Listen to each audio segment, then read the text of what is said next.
This is Talk TV, broadcasting from London, video and audio, wherever in the world you are. Welcome, and it's nice to have you there. My name is Howard Hughes.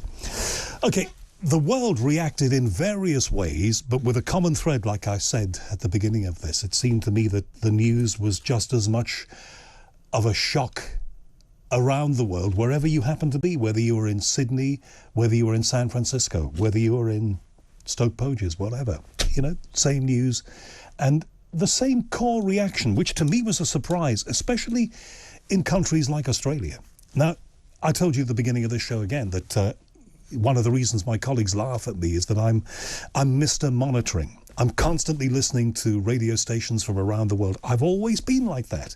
You know, in the days of shortwave radios, I was listening to Radio Canada International on the shortwave.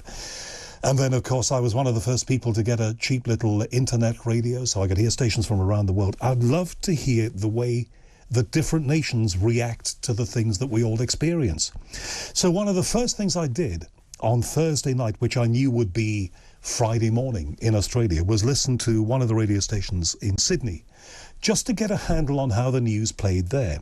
And I was, for reasons that I'm going to get into, very surprised, because we know that over the years there have been a lot of rumblings of anti-monarchy and maybe becoming a republic and not having the Queen as head of state.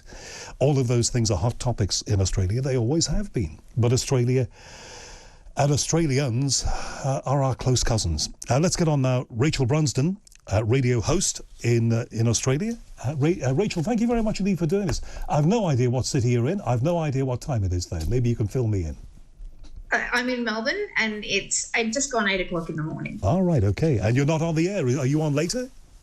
What's the deal? Much later. I'm usually on in places like Slovakia and all over the world, so I'm usually on at night time. So morning's new for me, but it's nice. Okay, well, listen, I'm really pleased that you could do this, and you're in a beautiful city. I said that I was surprised. I hit 2GB, Sydney, great big radio station on my internet radio. You know, I used to love listening to 2UE and 2GB, the two big talk giants in Sydney. And I was surprised that the kind of coverage that I was hearing, of course, in an Australian and more upbeat way than here, but it was the same sentiments that I was hearing. I mean, was I hearing something that was unusual on that Friday morning, or is that the way it's been? No, that's exactly the way it's been. There's been blanket coverage ever since, and there still is. We've had correspondents on television, radio, reporting directly from Buckingham Palace. We've had non-stop. I was watching last night a series of after the cortege. We watched the cortege, of course, which we saw at night time. But then straight away they were playing back-to-back documentaries about Her Majesty, and it hasn't stopped. It literally hasn't stopped. And I think the sentiment here is that, well, yes, there's always those rumblings that you mentioned. She's beloved to us, and we all have grown up with her. She's been a constant. I will tell you a really quick story. When I was about 5 years old, she visited the city that I lived in. My grandmother loved the Queen and had her hairstyle modified to match the Queen. And she said, "Would you like to go and see the Queen?" And I, of course, lost my 5-year-old mind and said, "Of course." But we didn't have an Australian flag. So my granny and I sat up all night and hand-stitched one. And took it and waved it furiously, which, of course, I was very far away and she didn't see, but I did get to wave that same flag about 5 years later at the cricket, where the great Joel Garner stopped on the runway and said, "Nice flag." So that was a nice memory. That was a great memory. And I thought, that's really lovely that still generationally, we all loved the Queen. We all knew who she was. And she had us absolutely pegged. She knew that we were the strange cousin, the drunk uncle at the Christmas table. She knew this about us, and I think that's why we loved her so much. And while yes, there are rumblings, there's no real earth to it at this present moment in time. We've got a new Prime Minister who is a Republican and has just announced that this will not be a discussion in his first term. There will be respect paid, and there was always going to be respect paid. It will be a discussion that will happen later down the line, but it has no traction right now. And how do you think, maybe it's a little too early, but I'm sure that, you know, all of those phone-in shows, which I love so much from Australia on 2GB and 6PR and all of those stations that I love, and 3AW and whatever. Maybe that's a different kind of station, but whatever. All of those phone-in shows, I'm sure people will have been reacting to King Charles III. Do we think that he is going to be as beloved of the Australian people as Queen Elizabeth was, or is it too early to say? What do you think? We've got a different relationship with him. He spent some time here in Geelong at Timbertop when he was a young man, and we have a different relationship with him than maybe other parts of the world do. I mean, of course, at one point he was on the nose, but he was on the nose for everybody. And hasn't every royal, by Her Majesty herself, been on the nose at some point? But I think we have a fondness for him because he's an eco warrior, and we are particularly obsessed with environment here, given our climate, given our sort of penchant for having natural disasters that sort of obliterate species and how we can possibly avoid catastrophes like that. I think we have a different relationship with him. And honestly, this man's up to the job. This is the longest apprenticeship in the history of anything. So he is so prepared. 50 years.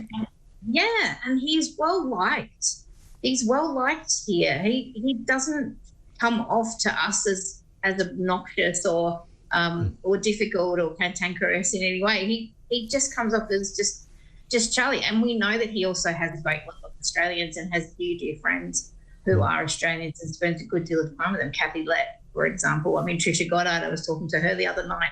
She also boasts as an Australian. So he has a different relationship with us than he does with everybody else. And we're all barracking for him. We reckon he's great. You know, to use a phrase from Monty Python, for years and years ago, they did an Australian skit that you might be aware of. But the character, I can't remember which of the Pythons did it, was talking about us. I love Australia, love Australians. I've broadcast out of Australia a few times in my life. I've always loved it because we have a phrase here in the UK, certainly in Liverpool where I'm from, Australians have no side on them. You know, if you're decent, then you're a mate. That's it. It's instant. You know, if you're okay, then that's it. We're friends. You know, you may not know me from Adam. You may have met me for the first time. And that Monty Python phrase was, "We don't like stuck-up sticky beaks here." Now, that was good. Well done. Nice. Now, you know, as I say, I've listened to a lot of Australian radio. I love Australia, and I want to come back as soon as I possibly can if we're going to be travelling one of these days. Please do. But the point that I'm getting to, I think, is that the royals always seemed to loosen the collective stays a bit when they came to Australia. They were a bit, you know, 20, 30 years ago it started, I think, but they were a bit freer with people in Australia than they might have been at that time with us here. What do you think? I think you're right. We're known for, you know, being pretty relaxed and easygoing, and in terms of, I mean, put aside the Paul Keating Wizard of Oz incident, we are fairly loosey-goosey when it comes to protocol. But I think that's just our way, and our way is to make everybody as comfortable as possible, and we want you to love your experience when you're here. And if by loosening up a little we can make you relax and have a better time, then that's what we're going to do, whether that be, you know, sort of deemed inappropriate or not. We don't much care.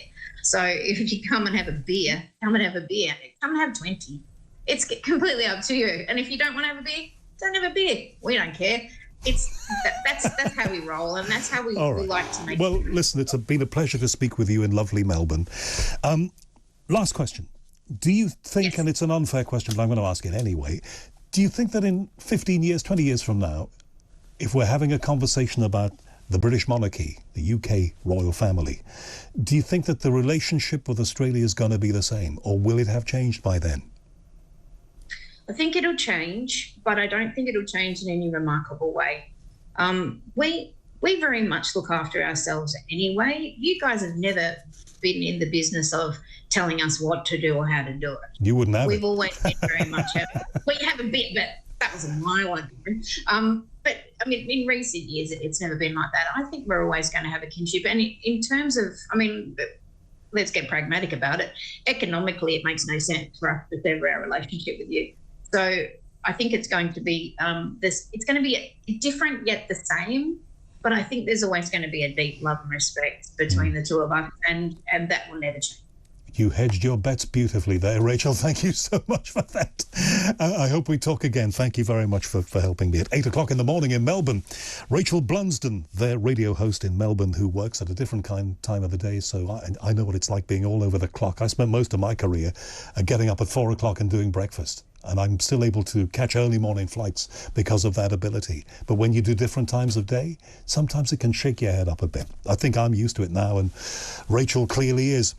You're watching Talk TV out of London. It's nice to have you there. We're remembering the life and times and also looking ahead to the next week, but we're remembering the life and times of Queen Elizabeth II.